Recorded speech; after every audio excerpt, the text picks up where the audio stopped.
Recently, INEOS have been very busy across the world showing confidence in the market. At the end of last year, INEOS announced the acquisition of the Ashland Composites business for $1.1 billion. The deal comprises 20 manufacturing sites in Europe, North and South America, Asia and the Middle East, employing over 1,300 people. In China, INEOS Styrolution has acquired 2 polystyrene plants from Total. With sites in Ningbo and Foshan, the agreement represents Styrolution's first production move into China. And hot off the press, INEOS Enterprises has recently signed an agreement with Tronox to acquire its titanium dioxide pigment business for $700 million. This makes INEOS the second largest manufacturer of this product in North America.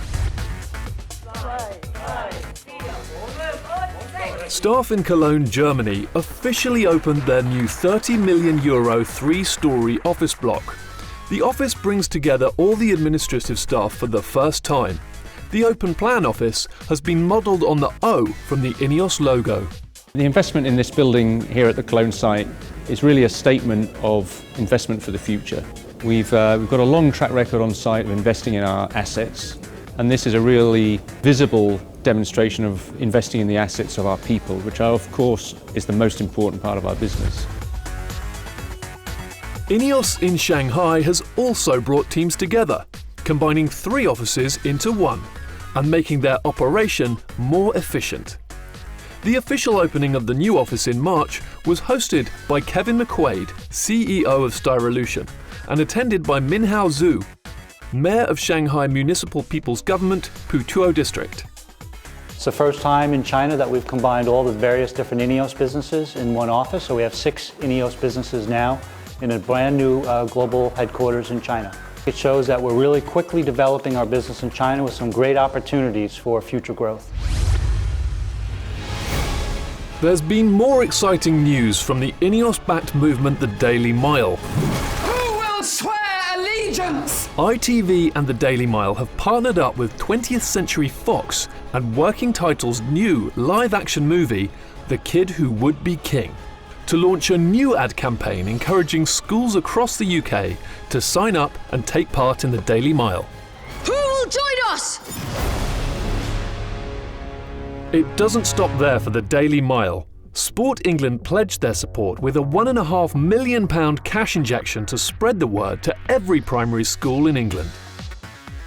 This represents the biggest expansion of the scheme and will fund 11 local and 2 national coordinators to bring more of England's 20,000 primary schools on board.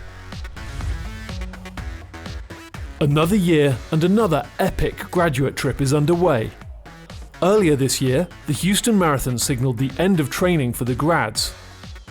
Currently out in the Namibian desert, INTV will be catching up with their adventure in upcoming editions.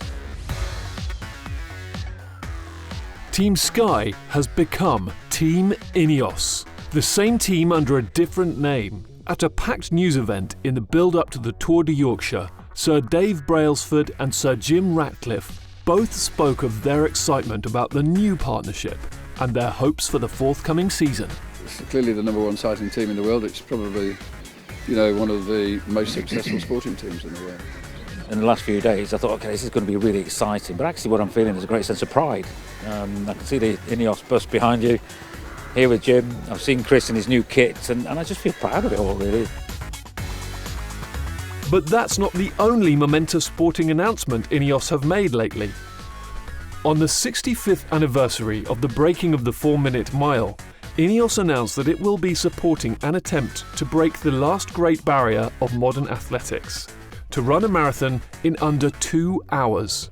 Eliud Kipchoge, fresh from his win at the 2019 London Marathon, is the athlete stepping up to cement his place in the history books. INTV will be delving further into these historic sports stories in the next edition.